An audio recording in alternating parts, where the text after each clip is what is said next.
hate to bring up bad memories, but 4 years ago, you were behind Howard Dean. At this stage, Howard Dean was the front-runner in Iowa, on his way to winning that caucus, perhaps on the way to the nomination. What changes in the final 2-3 weeks?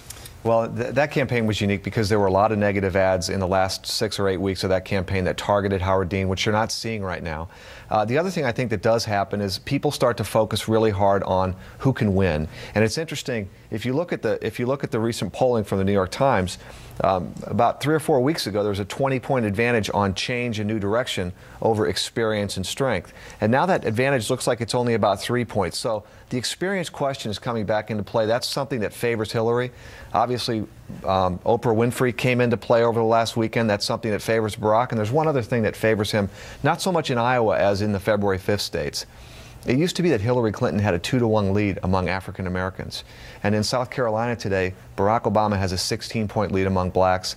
And if African Americans come into line for Barack Obama and he continues that trend, it's going to be a long campaign. So if he won Iowa, won New Hampshire, and went to South Carolina where half the voters are African American, he could rack up 3 in a row. He could rack up 3 in a row, and then he goes to February 5th where the proportion of minority voters goes up, and he could actually start to run the table at that point. It's a big if, but it's a big if. It's a huge if, but it wasn't the case 2 or 3 months ago because Hillary had a big lead among African Americans.